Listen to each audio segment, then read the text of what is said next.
చేతిలో బెత్తం ఉండేది పిల్లలను బెదిరించడానికి, భయం పెట్టడానికి, అంతేకాని గొడ్లకి కాదు. కానీ ఒక టీచర్ మాత్రం పిల్లలను విచక్షణ రహితంగా చితకబాదాడు. చేతులతో కొట్టింది సరిపోక బరిగిలు పట్టుకొచ్చి విద్యార్థులను ఇష్టం వచ్చినట్టు కొట్టాడు. ఇంటి దగ్గర ఫ్రస్ట్రేషన్ ఉంటే ఇంట్లో చూపించుకోవాలి, అంతేకాని ఇలా పసిపిల్లల మీద ప్రతాపం చూపిస్తారా? విచక్షణ కోల్పోయి ఒళ్లంతా వాతలు పెడతారా? ఇక నాగర్ కర్నూలు జిల్లా కల్వకుర్తి బీసీ బాలుర గురుకుల పాఠశాలలో ఈ దారుణం జరిగింది. వెంటనే విద్యార్థులు ప్రిన్సిపల్ కు ఫిర్యాదు చేశారు. విచారణ జరిపిన ప్రిన్సిపల్ ఆ టీచర్ ను టర్మినేట్ చేస్తూ ఉత్తర్వులు జారీ చేశారు. వెంకటేశ్వర్లు అనే గెస్ట్ టీచర్ ప్రవర్తన కొన్ని రోజులుగా మారింది.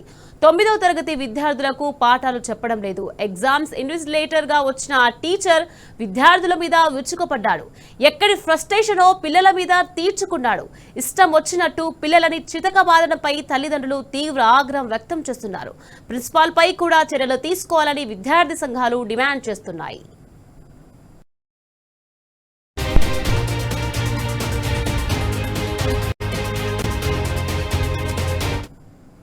రైట్, ఇదే విషయానికి సంబంధించి మరింత సమాచారాన్ని మా ప్రతినిధి శేఖరాచారి అందించేందుకు సిద్ధంగా ఉన్నారు. శేఖరాచారి, చెప్పండి, గెస్ట్ గా వచ్చిన ఒక టీచర్ పిల్లల్ని చితకబాదారు. ఎక్కడో ఉన్న ఫ్రస్ట్రేషన్ ని పిల్లల మీద తీయడం కరెక్ట్ కాదు. అసలు ఇలా చేయడానికి కారణం ఏంటంటారు శేఖరాచారి? ఈ సంఘటన చూస్తే విద్యా వ్యవస్థ గాడి తప్పించడానికి ఇది ఒక పెద్ద నిదర్శనంగా చెప్పవచ్చు. నాగర్ కర్నూలు జిల్లా కల్వకుర్తిలోని బీసీ బాలుర గురుకుల పాఠశాలలో ఈ దారుణం చోటు చేసుకుంది. అయితే 9వ తరగతి ఏ సెక్షన్ లో ఉన్నటువంటి 36 మంది విద్యార్థులకు ఎగ్జామ్ ఉన్న నేపథ్యంలో అతనికి ఇన్విజిలేషన్ వెంకటేశ్వర్ అనే గెస్ట్ ఉపాధ్యాయునికి ఇన్విజిలేటర్ గా బాధ్యతలు ఇచ్చారు. అయితే ఇన్విజిలేషన్ చేస్తున్నటువంటి క్రమంలో అతనే ఆ ఉపాధ్యాయుడే స్వయంగా ఏదో ఒక జోక్ చేసి ఆ జోక్ కొంతమంది విద్యార్థులు నవ్వారని చెప్పేసి ఆ నవ్వడం చూసినటువంటి ఉపాధ్యాయుడు ఒక్కసారి పక్కనే ఉన్నటువంటి ఒక చెట్టుకు పచ్చి ఒక కట్టె తీసుకొని వచ్చేసి వాళ్ళను అందరినీ కూడా వరుస పెట్టి దుర్మార్గంగా చాలా దయనీయమైనటువంటి పరిస్థితుల్లో వాళ్ళందరినీ కూడా వాతలు వచ్చే విధంగా కొట్టారని చెప్పేసి విద్యార్థులంతా కూడా బాధపడుతూ చెప్పినటువంటి పరిస్థితి కనిపిస్తా ఉంది. అయితే ఇంత దారుణం జరిగినప్పటికీ బయటికి పొక్కకుండా గోప్యంగా నిన్నటి నుంచి కూడా దాచిపెట్టినటువంటి పరిస్థితి కనిపించింది. అయితే కొంతమందికి మరి విద్యార్థులకు తీవ్ర గాయాలు అయినటువంటి పరిస్థితి. వాళ్లకు అంటే మామూలుగా మరి వాతలు వచ్చేసరికి వాళ్ళు తల్లిదండ్రులకు ఫోన్ చేసి చెప్తే తల్లిదండ్రులు విషయం తెలుసుకుని అక్కడికి వస్తే కొంతమంది తల్లిదండ్రులను ప్రిన్సిపల్ వాళ్ళు మేనేజ్ చేసేసి మేము చూస్తాంలే అని చెప్పేసి వాళ్ళకి నచ్చజెప్పి పంపించడం జరిగింది. మరికొంతమంది తల్లిదండ్రులు ఈ రోజు వచ్చారు. వాళ్ళు ఆగ్రహంతో విషయమంతా కూడా ఎందుకు ఇట్లా కొట్టాల్సి వచ్చింది, మా పిల్లలు ఏం తప్పు చేశారు, మీ దగ్గర చదువు బాగుంటుందని చెప్పేసి మా పిల్లల్ని ఇక్కడ జాయిన్ చేస్తే కొట్టాల్సినటువంటి అవసరమే వచ్చింది, అసలు ఎందుకు చదవకపోవడమా దేనికోసం కొట్టారని చెప్పేసి వాళ్ళు నిలదీస్తున్నటువంటి క్రమంలో అప్పుడే కొంతమంది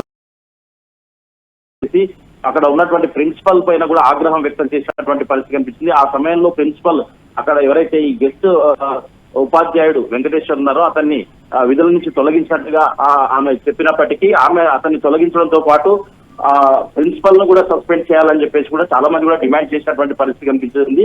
అయితే ఆ గురుకులంలో ఈ మధ్య కాలంలో ఈ గురుకులాలు కావచ్చు, ఈ విద్యా వ్యవస్థలు కావచ్చు, ఒక విచిత్రమైనటువంటి పరిస్థితి ఏర్పడింది. అదిలో నిషేధిత ప్రాంతమైనట్టు అక్కడికి ఎవరికి వెళ్ళకూడదని చెప్పేసి కొన్ని గురుకుల పాఠశాలల ముందు బోర్డులు వెలిశాయి. ఎవరు కూడా లోపలికి అనుమతి లేనిది రావద్దని చెప్పేసి. అయితే లోపలికి ఏదైనా ఇన్సిడెంట్ జరిగినప్పుడు పోవాలంటే కూడా ఖచ్చితంగా పర్మిషన్ తీసుకొని పోవాల్సినటువంటి పరిస్థితి వచ్చింది. పోతే ఎందుకు వచ్చారు అని చెప్పకుండానే మీరు అసలు అనుమతి లేదు రావద్దని చెప్పేసి కూడా ఆంక్షలు పెడుతున్నటువంటి పరిస్థితి కనిపించింది. అయితే ఈ బోర్డు పెట్టడం వల్ల లోపలికి ఎవరు రారులే అని చెప్పేసి వాళ్ళ ఇష్టారీతిగా వ్యవహరిస్తున్నటువంటి పరిస్థితి కనిపిస్తా ఉంది. దాంతో పాటుగా మెనూ ప్రకారం భోజనం అందించడం లేదు. మెనూ ప్రకారం భోజనం అందించకుండా లోపల అంటే ఎవరు ఇక్కడ చూడరు, ఎవరు పట్టించుకోరన్న రీతిలో వాళ్ళ ఇష్టారాజ్యంగా కూడా వ్యవహరిస్తున్నటువంటి పరిస్థితి కనిపిస్తుంది. దీనిపై ఉన్నతాధికారులు స్పందించి ఆ ఉపాధ్యాయుడు ఇప్పటికే అతన్ని విధుల నుంచి తొలగించినప్పటికీ కొంతకాలంగా దాంట్లో గతంలో కూడా 10th క్లాస్ విద్యార్థులు 9th క్లాస్ కొంతమంది విద్యార్థుల పైన దాడి చేసి తీవ్రంగా కొట్టారని చెప్పేసి కూడా తెలుస్తా ఉంది. దీనికి సంబంధించి దాన్ని సమస్యను సద్దుమణిగేలా ప్రిన్సిపల్ గోప్యంగా ఉంచినటువంటి కూడా ఈ ఇన్స్టిట్యూషన్ లో ఈ గురుకుల పాఠశాలలో ఇంత జరుగుతున్నప్పటికీ ఇంత గోప్యంగా ఉంచాల్సిన అవసరం ఏముందని చెప్పేసి కూడా తల్లిదండ్రులు విద్యార్థి సంఘాలు కూడా ఆగ్రహంతో అడిగినటువంటి పరిస్థితి కనిపించింది. ఏదేమైనప్పటికీ విద్యా వ్యవస్థ అయితే గాడి తప్పినటువంటి పరిస్థితి కనిపించింది. నాగర్ కర్నూలు జిల్లాలో ఇప్పటికే మొన్న 2 రోజుల క్రితమే ఒక విద్యార్థులను డైలీ లేబర్ లాగా వాడుకొని పుస్తకాలు తీసుకురావడానికి వస్తే ఆటో బోల్తా పడి 5 మంది విద్యార్థులు గాయాల పాలయ్యారు. అంతకుముందు 109 మంది విద్యార్థులు ఫుడ్ పాయిజన్ అయ్యి వాళ్ళు అస్వస్థతకు గురయ్యారు. ఆశ్రమ పాఠశాలలో ఫుడ్ బాగలేదని చెప్పేసి ధర్నాలు చేస్తా ఉన్నారు. మొత్తంగా నాగర్ కర్నూలు జిల్లాలో చాలా వరకు కూడా విద్యా వ్యవస్థ గాడి తప్పిందనడానికి ఇవన్నీ సాక్ష్యాలుగా చెప్పవచ్చు. Nikhar, right, thank you Shekharachari.